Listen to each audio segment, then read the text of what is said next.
Hello and welcome back to the Talking Leadership TV podcast series. My guest today is Carisa Mann. Carisa is a serial entrepreneur, business advisor, and startup investor. After 16 years in a corporate role climbing the ladder, she decided in 2017 to start out on her own, convinced that business can be used as a force for good. As a CEO of Place Solutions Pte Ltd, she is involved in brand spanning diverse sectors such as construction, wellness, consulting, pet care, and acoustics. I know you'll enjoy today's podcast, but enough from me. I'll hand over to Carisa. What interested you in being an entrepreneur? What drove you to that as a career pathway? Being an entrepreneur, I was particularly interested in the fact that you can set a culture of a business. So I had come to the realization that I would be a good CEO, and then immediately thought, well, why would I run someone else's business? And the fact that as a founder, you can set the tone of the company, you can set the culture, you can define how do we approach a market, how do we do our sales, how do we treat our people, what do we stand for, and that I found really attractive. It was one of the main reasons why at that point when I decided to start my own business, because I had the feeling that many of the businesses around, when I listened to my friends, when they talked about the bigger companies they worked for, didn't sound particularly attractive for me to join them. And I just thought we can do business in a better way. And since I couldn't necessarily find the culture I wanted to join, I needed to start my own companies and build companies that are like that. Yeah, thank you for that response. I guess that culture word always is an activator for me. Is there elements of business culture that you railed against, or you were happy just to do something in your own way that made you feel comfortable in that space, or was it something else? Yeah, just a general approach, how I would say most businesses are structured nowadays. I just don't feel this sets all of us up for success. So neither actually the sustainability of the businesses nor the people working for them, because no matter what companies write on their mission statements, when you look at the reality of it, most people that I spoke to that work for bigger companies don't feel particularly valued, do not necessarily understand what their part in the big mission of the company is. And when we see how companies drive behaviors through the KPIs that they set, usually driven by shareholder value, I just had the feeling that this entire setup of how business in itself is structured can't really work, at least not to make anyone happy in there. So it's already how sales is done in companies. So I know many people that when they're driven by quarterly results, how can you actually give real good advice to a client, where maybe it would be the right advice that they do first a couple of other things before they maybe look at implementing your solution, or maybe even say, look, guys, actually, in your case, I don't think we are the right solution. And this company might come back 3 years later for a different solution you provide, because you're genuine, you actually put your client first. Now, companies usually say that they're client focused. I yet have to meet them, right? Because usually they are shareholder value driven. And this then at the same time is highly demotivating for the staff there. So the entire thing that I find that normal life is usually treated as a problem for employees.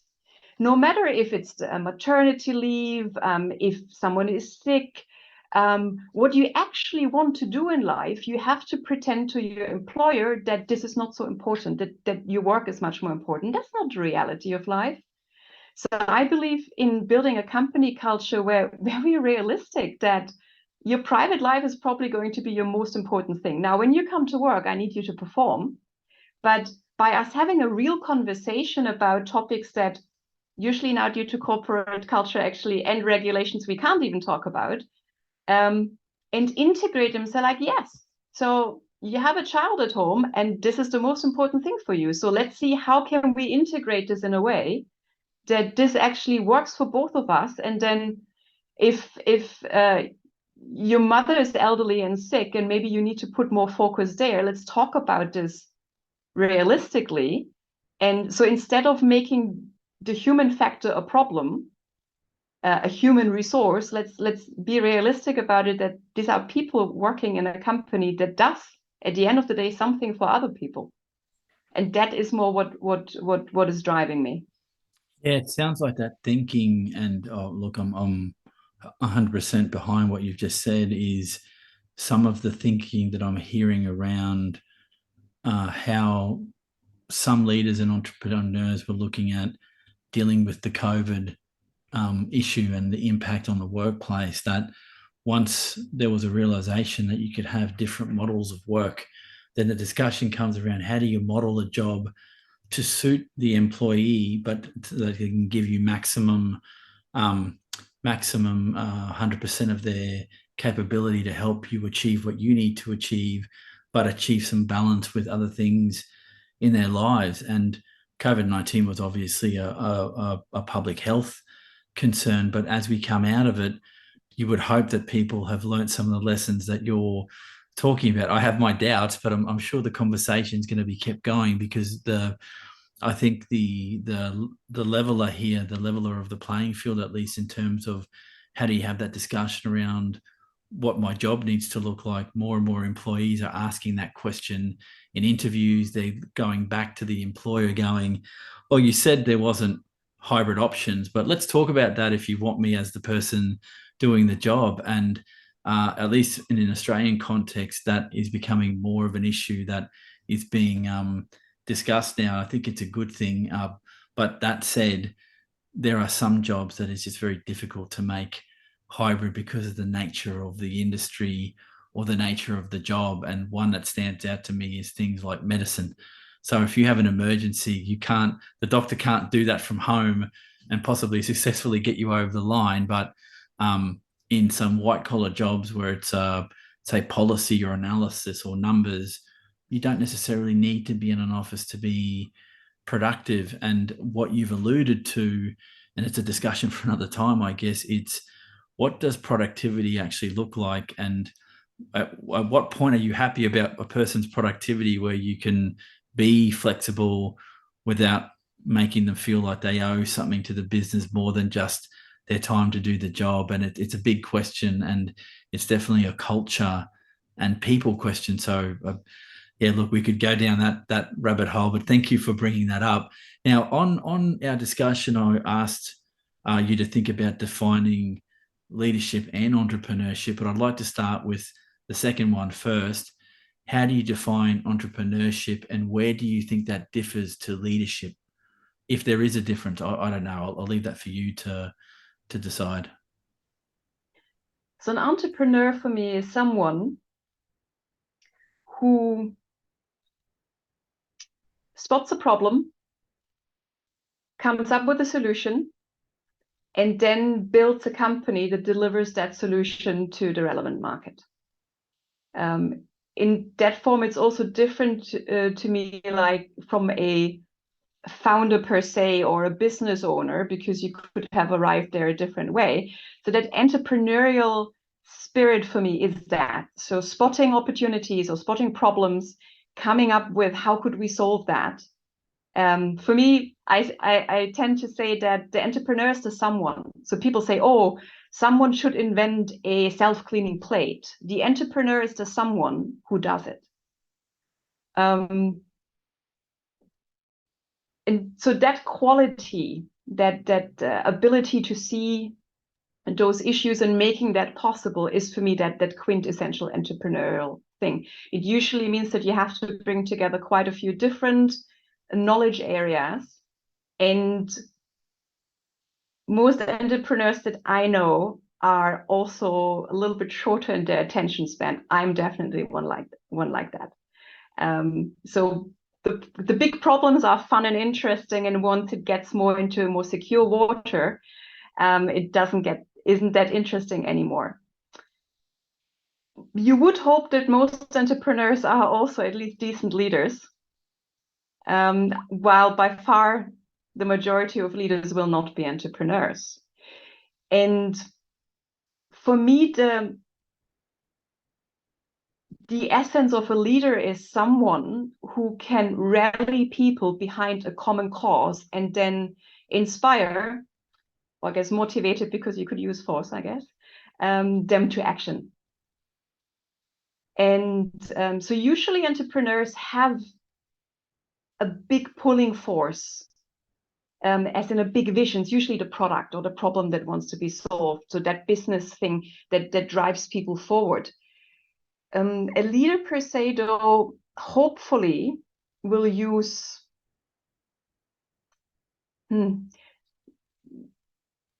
actually, when I think about it, so it depends what type of leader you want to be.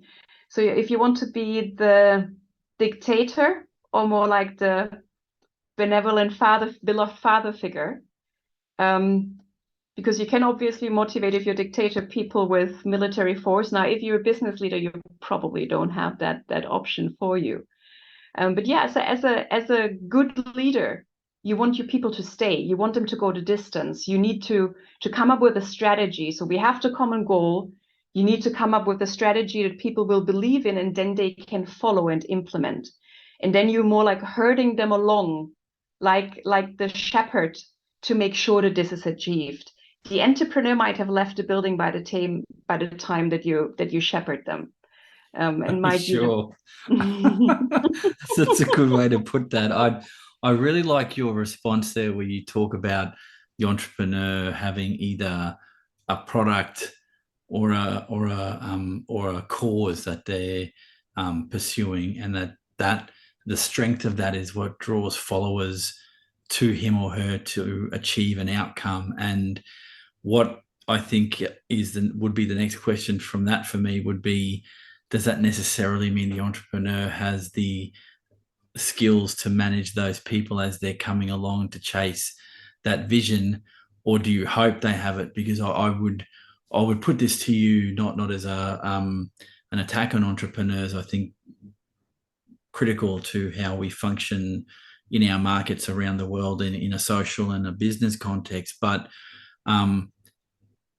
is the leadership trait in entrepreneurs something that is innate in them, or is it something that they need to learn, or something in between? I would say that generally the skill set of leadership is a separate one from whatever other role you have. So if someone is a good leader or not does not necessarily have to do with the fact if they're a good entrepreneur or not. So since one of the important things that I see in leadership is that common cause, and entrepreneurs usually have that, they can often, as I said earlier, drive people with that common cause, because other people might see that this is a great idea. This business might go somewhere. So it might be the hope of being part early in something that's going to become very successful that drives them. Actually, a lot of entrepreneurs are not good leaders and don't have that skill set. And I think there it will then depend how far they actually get with their company and how long they personally stay in power in that company, and should stay in power in that company, probably is very closely related to how good a leader they are.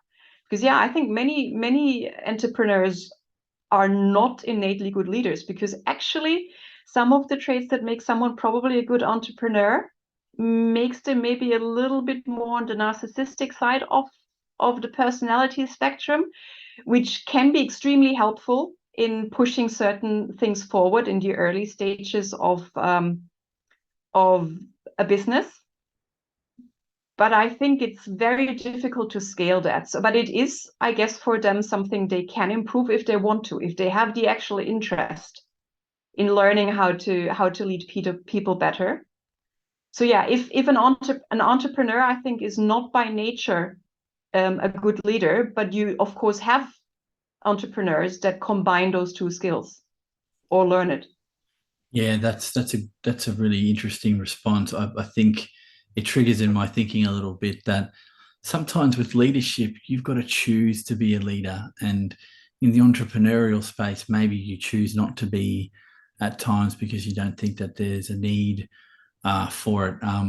I really don't know enough about the typical psychological profile of an entrepreneur, I think we're all a bit everyone has some narcissistic traits. That's just a human thing. But yeah, what traits make an entrepreneur, I think, is worth a discussion. And I know there's literature around how do you differentiate the entrepreneur from the non-entrepreneur and I guess the non-leader. And you kind of flagged in your response around traits of the entrepreneur. So I might get a bit more specific and ask you, what do you think are key and critical entrepreneurial capabilities that you think are needed by entrepreneurs to be effective?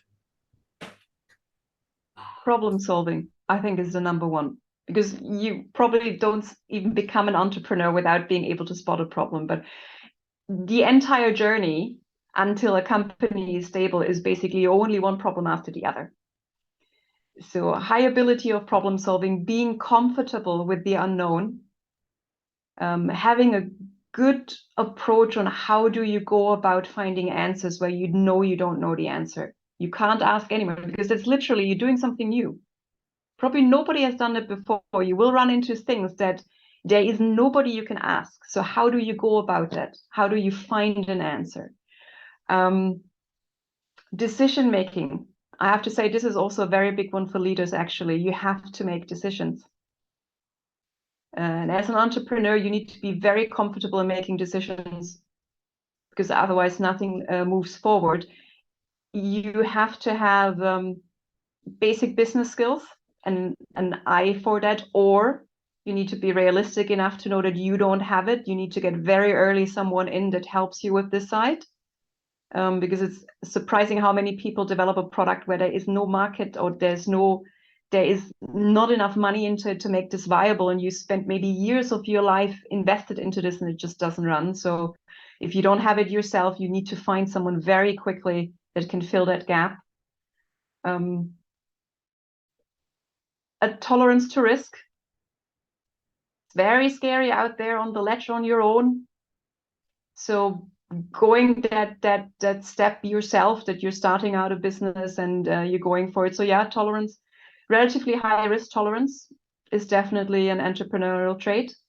And you need to be able to learn very quickly about many different topics. So I think quite a few people actually, I think, come to entrepreneurship being a specialist in an area. But especially if they're going to repeat this, serial entrepreneurs usually become the ones that actually see that they can learn about many, many different topics. Because no matter where you start, from which angle you start, no matter if you started because you wanted to build a better culture or because you wanted to solve a specific problems, very quickly you have to deal with all the things from labor law to tax to marketing to if you're producing something physical, production. It's an unbelievable amount of things that you need to learn. And I think as an effective entrepreneur, you're the type of personality that loves that fact and doesn't loathe it. Yeah, 100%. And all of those things ring true, at least in my experience from the people that I've spoken with. I use different terms because I don't know enough about that world to be confident to use the same language you have. But it seems to me, outsider looking in, that the effective entrepreneur, and I'm not talking about your Richard Bransons or Elon Musk of the world. I'm talking at the normal human level of entrepreneurship and success, that there's something that drives entrepreneurs to do what they do that isn't a drive necessarily in the broader population. I think there's good reason for that, because if it was an easy thing to do or we all had it, there wouldn't be a separate category for this. We would all just be doing this all the time. And I think you need, and we talked about this offline, I think you need a mix of those people in any successful business enterprise. The founder, the entrepreneur, the ideas person, the person that sets that vision that gets everybody in. But I don't think you don't lose face or ego by saying, I don't know how to run the business operationally, but I'm going to get people that can do that. And I'm going to then extend and spend my time in the idea space to a point, because I guess as the business grows, the entrepreneur, like you almost hinted at, you get bored after a certain amount of time and you wanted the next challenge, whatever that looks like. So how long you might stay with the idea that you've helped germinate the process, the product, I think is there's a time dependency there. Would you agree with that with the entrepreneurs that you've met, that you're easily bored if the challenge isn't there? Yes. So, and it also has to do with the fact that part of that entrepreneurial mindset is that you see so many opportunities everywhere. I mean, at least 2, 3 ideas come to me every week. I have a long list of you know other businesses to build, problems to solve, and then when one of them reaches a point where it can basically run without me, there are all these other interesting things to do. And then, as you said, I absolutely agree with that. That you have to get in people that do the doing a lot better. Actually, it's the immediate flip side of being someone who is more of a generalist, right? And is able to do all these things in the very early stages of a business, because it's important. You, for most of us, if you just start a business, you don't already have the massive infrastructure that you have accounting and audit. So in the beginning, you have to do it yourself. It also has the advantage that you understand the structure of the business really, really well. So I find this step actually really important. But as soon as you grow a little bit, you need to get in people that do the actual doing of each single bit a lot better than I would do. Um, Otherwise, I don't think I would be good in what I do, because my strength is to be the generalist, right? And then I need to move on to something else where I can use this again. And I think this is partially why it then also becomes boring, because I know that my strength is not to optimize efficiencies by another 2%, right? To go to improve efficiencies by 100%, because things are still awful and I can still see, oh my God, we have so far to go. Yes, that's interesting, right? Um, but then I think someone else needs to come in. And so that's also why I think there are many different types of leaders, right? I mean, the CEO role is someone who brings it into more stable waters, who can then grow this. And I think there is a lot of value in it. But in most cases, I don't think the perfect person for that is the entrepreneur.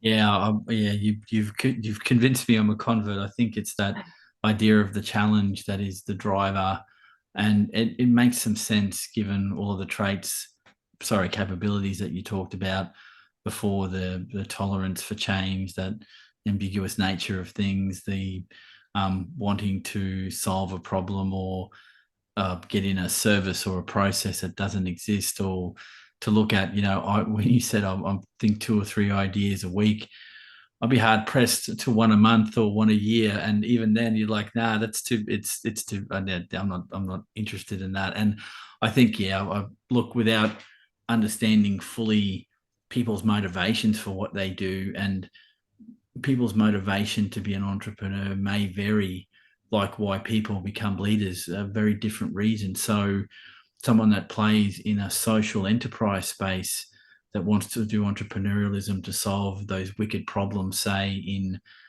developing in the third world, or developing for in a culture, or for people somewhere that no government can do or get invested in. That stuff, those wicked problems are, I would think, fertile ground for those with an entrepreneurial mindset. But having not played in that space, look, I think it's an interesting question to keep talking about. But you've brought up something that I want to meld, if I can, with the next area around a post, if you like, COVID-19 workplace. Do you think entrepreneurs have changed the way that they do their thing because of COVID, or was COVID just another challenge for entrepreneurs? How do you think that was met by your tribe in that sense? I think entrepreneurs by nature, default, many entrepreneurs um, are so used with encountering challenges that they probably fared better with the challenges of COVID-19. Having said that, also they have a massive advantage, and that is, if you are in charge, And also, if you're still smaller and still the business is still malleable, you can make changes so quickly. A large organization that might have nothing to do with the willingness, they can't within 2 or 3 weeks or 3 months or maybe 3 years totally change their processes. We changed within, I think, one of the things when COVID was just coming up, how we actually interacted with our clients. I had the idea on the Thursday night, and on Monday morning we had changed the process, right? Because it's just possible as a younger, smaller business that is changing all the time anyway. So a startup is usually still changing all the time anyway. Now, for bigger businesses, I really think that COVID-19 was a big opportunity to really spot that by making certain changes that maybe culturally are a little bit difficult, right? So, for example, giving people that worked in an office before and were there from 9 to 5, or in Australia probably from 7 to 3:30, that maybe they could be in the office, but maybe they could also do that from home. And yeah, I think there's a lot of learning there to be done. Now, I think from a leadership standpoint, if that is truly possible in a company, has a lot to do with the leadership style and with your need for control. So actually, my company, I was early on there. Actually, already in 2019, I had made a decision that we will actually actively hire people that are attracted by working from home. So, COVID-19 coming, the fact that we didn't meet for coffees anymore in the middle didn't make a big difference. But other companies that I spoke to that basically stopped that in their track, although from the pure workload, it could have been easily done from home. But the culture was so ingrained that people had to be in the office and supervised, that nobody, not the leaders nor the team, could deal with the situation that suddenly they were at home and could unsupervised do other stuff than work. And that, of course, then shows a cultural challenge and a motivational issue with those employees, that I think it was a good thing for them to notice that during COVID, because they probably also had a problem before. Yeah, I 100% agree. I think where I would extend the conversation a little is around the need in certain business cultures for people to have that social interaction through the day as part of their process, in terms of engaging in the world of work. And what I mean by that is having that pre-meeting chat with your colleagues, the coffee, the social interaction bit is, I think, something people inherently need because we're social creatures. This was and this is a very interesting debate. And look, this podcast is about you, but just if you can allow me a slight little tangent, this idea that we need to be in herds and working together that way, I think that's a genetic thing. We're social animals. We want to be together. The reality of it is we knew when we were facing something that if we did congregate that way, you could get people sick. And then that has fatal potential consequences for your family, their family, other families. And so it really threw a spanner in the works, if I can use that, that saying, that we had to get used to doing something different. I think once we're clear of that, I wonder how quickly we'll return to type and people won't adapt the learnings from what is a catastrophic event to do something different. And I think the only way I would measure this as a success for those that are led, the employees, your team, the human beings that you're working with, if there's a resistance from swathes of employees in different industries going, no, we want discussions around not work from home necessarily, but hybrid work arrangements that suit the life challenges that your employees are facing while still delivering for the business. And that creates all sorts of leadership conundrums and problems, as well as, I think, problems for the entrepreneur, because it's going to change the landscape that you're working in, because you got to work with people as well. And so if they're not there to follow you with your vision, you're on your own. So much like leadership, if you don't have people to lead, are you leading something?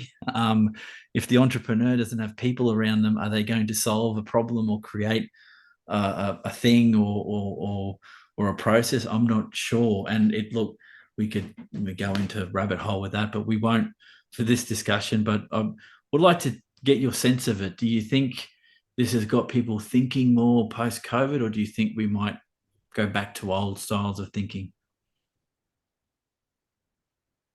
I do think that it changes the thinking of people. Will every company change their policies and of course not, right? Most of the companies, I think, were extremely happy to go back to how things work. But I can definitely see that on the side of the employees or candidates looking for roles, companies that offer at least hybrid working are a lot more attractive. So I think actually maybe the employee market will actually drive it a bit more. And as with everything in life, it, I think, always depends on the context. People are hugely different. Some people actually totally love working from home, would be perfectly happy never having to see their colleagues again in person because they hate the interactions. They hate when it's their birthday and they get a cake. Other people thrive on that, right? And only do their work. Also, this might be one of their biggest strengths.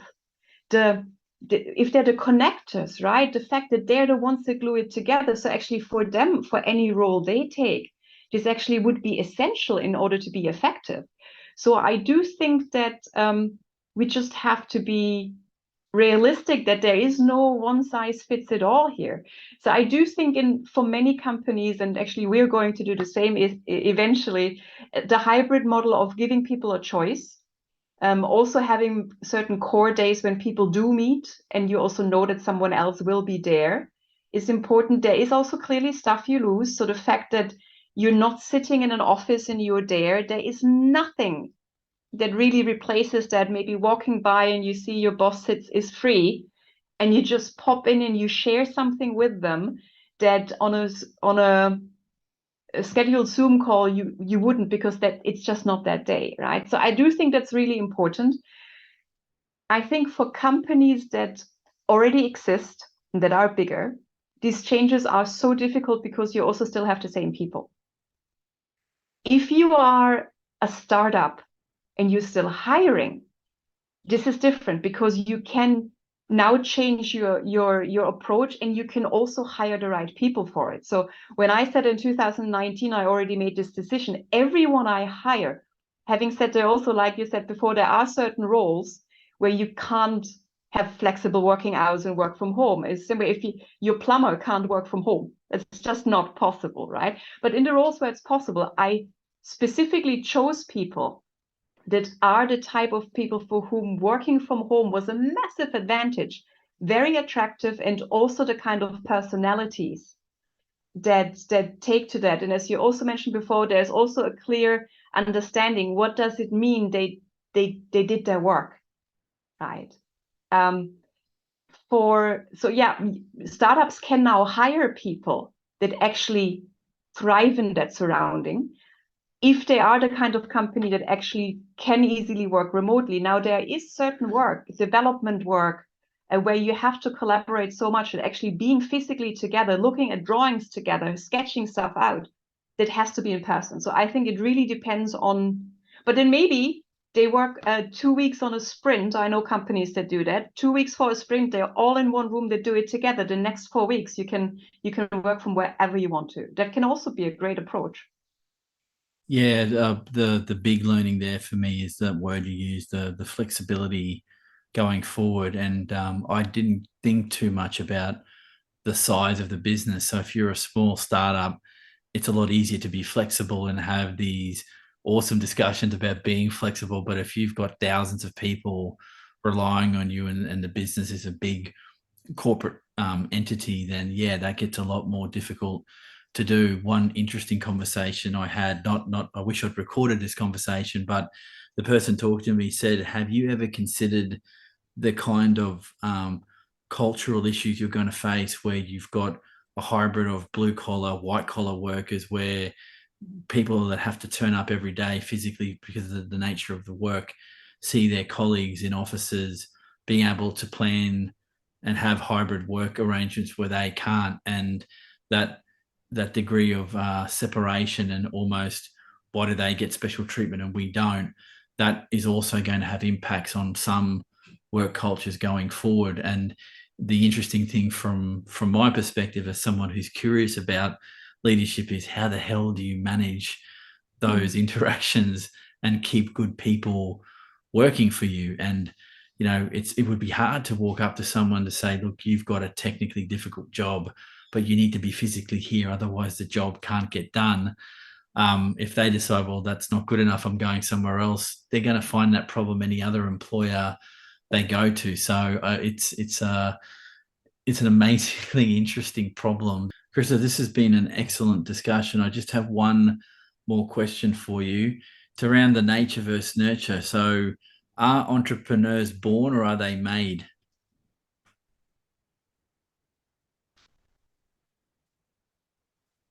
If you would have asked me about leaders, my answer would be different. But entrepreneurs, that quintessential entrepreneur, I think they are probably born. And it's a good thing. Controversy. All right. Give me the why to that response, please.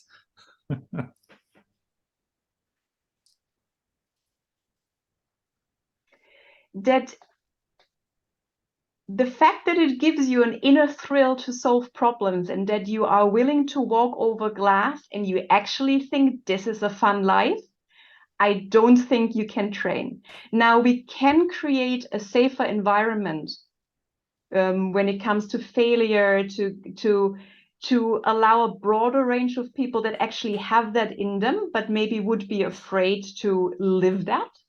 So to lower the barrier, this we can definitely do from a surrounding. So that someone can learn how to start a business and to be a founder, that absolutely can be trained. But that's not how I see that that entrepreneurial spirit that's deep in your gut and you actually think that's going to be fun and let's just do this again. I do think this probably is a bit in your nature. Yeah, that's an amazing answer and a good way to end the conversation. Carisa, thank you so much for your time today.